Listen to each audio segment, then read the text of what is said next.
بنی اسرائیل میں ایک شخص کا نام عامیل تھا اور وہ نہایت مالدار ہونے کے ساتھ بے اولاد بھی تھا۔ اس کا قتل کر دیا گیا تھا اور اس کے قاتل خود اس کے بھتیجے ہی تھے۔ بھتیجوں نے جب دیکھا کہ یہ بڈھا تو مرنے کا نام ہی نہیں لیتا اور وہ کافی عمر دراز کا ہو گیا ہے مگر بظاہر اس کے مرنے کے کوئی آثار نظر نہیں آتے، بھتیجوں نے میراث کی لالچ میں اندھیری رات میں قتل کر کے کسی دوسرے کے دروازے پر ڈال دیا اور خود ہی خون کے دعویدار بن گئے اور قتل کا الزام ایک دوسرے پر ڈالنے لگے۔ قریب تھا کہ خانہ جنگی شروع ہو جائے۔ جب اختلاف شدید ہو گیا تو حضرت موسیٰ علیہ السلام کی خدمت میں معاملہ پیش ہوا۔ حضرت موسیٰ علیہ السلام نے یہ سوچ کر کہ اگر قاتل کا پتہ نہ چلا تو قوم میں اختلاف شدید ہو جائے گا، چنانچہ موسیٰ علیہ السلام نے اللہ تعالیٰ سے دعا فرمائی تو اللہ تعالیٰ نے حکم دیا کہ ایک گائے ذبح کر کے اس کا ایک حصہ مقتول کے جسم سے لگاؤ، وہ اللہ کے حکم سے زندہ ہو کر اپنے قاتل کا نام بتا دے گی۔ مگر بنی اسرائیل نے اپنی پرانی عادت کی وجہ سے اعتراضات شروع کر دیے اور گائے ذبح کرنے کو ٹالنے کی کوشش کرتے ہوئے گائے کے بارے میں تفصیلات معلوم کرنی شروع کر دی کہ وہ کس قسم کی گائے ہونی چاہیے، کس کلر کی گائے ہونی چاہیے، جوان ہو یا بوڑھی ہو، اور جس قدر انہوں نے سوالات زیادہ کیے اسی قدر اور زیادہ گھٹتے چلے گئے۔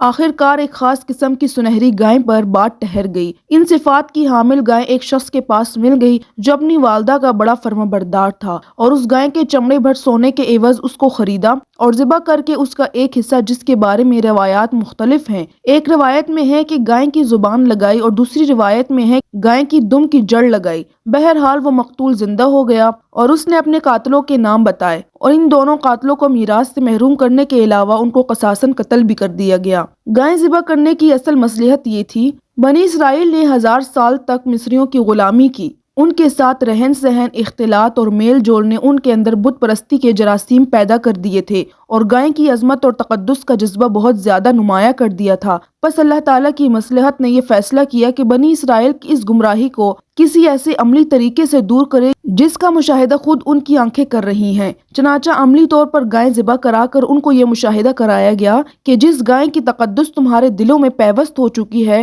اس کی حقیقت یہ ہے کہ تم نے خود اس کو اپنے ہاتھوں سے ذبح کر کے فنا کی گھاٹ اتار دیا۔ وہ جو تمہارا بال بھی بیکا نہیں کر سکتے تو تم اس کی عبادت کیسے کر سکتے ہو اور اس سے اپنی ضروریات کو پورا کرنے کا سوال کیسے کر سکتے ہو؟ اور جس جانور کی محبت تمہارے دلوں میں رچ بس گئی ہے وہ تو تم سے ایک ادنا قسم کا حیوان ہے جو صرف تمہاری خدمت کے لیے اللہ نے پیدا کیا ہے، نہ کہ تمہارا دیوتا اور دیوی ہے۔